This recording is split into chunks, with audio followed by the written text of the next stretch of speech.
शिग्योनीत की रीति पर हबक्कूक नबी की प्रार्थना। हे यहोवा, मैं तेरी कीर्ति सुनकर डर गया। हे यहोवा, वर्तमान युग में अपने काम को पूरा कर, इसी युग में तू उसको प्रकट कर, क्रोध करते हुए भी दया करना स्मरण कर। ईश्वर तेमान से आया, पवित्र ईश्वर प्राण पर्वत से आ रहा है।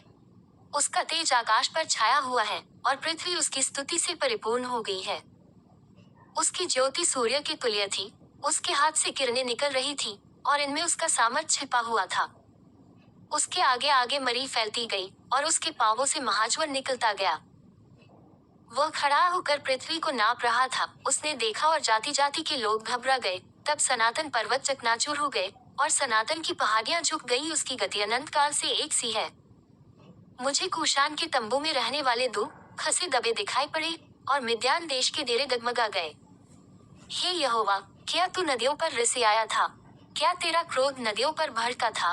अथवा क्या तेरी जलजलाहट समुद्र पर भड़की थी, जब तू अपने घोड़ों पर और उद्धार करने वाले विजयी रथों पर चढ़कर आ रहा था?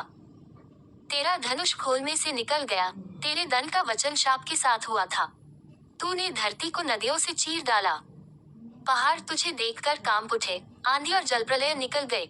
गहिरा सागर बोल उठा और अपने हाथों अर्थात लहरों को ऊपर उठाया। तेरे उड़ने वाले तीरों के चलने की ज्योति से, और तेरे चमकीले भाले की फलक के प्रकाश से सूर्य और चंद्रमा अपने अपने स्थान पर ठहर गए। तू क्रोध में आकर पृथ्वी पर चल निकला, तूने जाति जाति को क्रोध से नाश किया। तू अपनी प्रजा के उद्धार के लिए निकला, हाँ, अपने अभिषिक्त के संग होकर उद्धार के लिए निकला। तूने दुष्ट के घर के सिर को घायल करके उसे गल से नेव तक नंगा कर दिया। तूने उसके योद्धाओं के सिरों को उसी की बर्छी से छेदा है। वे मुझको तितर बितर करने के लिए बवंडर की आंधी की नाई आए, और दीन लोगों को घात लगाकर मार डालने की आशा से आनंदित थे। तू अपने घोड़ों पर सवार होकर समुद्र से, हाँ, जल प्रलय से पार हो गया।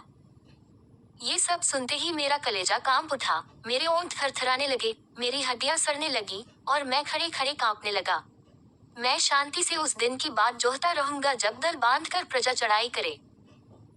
क्योंकि चाहे अंजीर के वृक्षों में फूल न लगे, और न दाखलताओं में फल लगे, जलपाई के वृक्ष से केवल धोखा पाया जाए, और खेतों में अन्न न उपजे, भेड़शालाओं में भेड़ बकरियां न रहें, और न थानों में गाय बैल हों, तो भी मैं यहोवा के कारण आनंदित और मगन रहूंगा, और अपने उद्धारकर्ता परमेश्वर के द्वारा अति प्रसन्न रहूंगा। यहोवा परमेश्वर मेरा बलमूल है, वह मेरे पांव हरिणों के समान बना देता है, वह मुझको मेरे ऊंचे स्थानों पर चलाता है,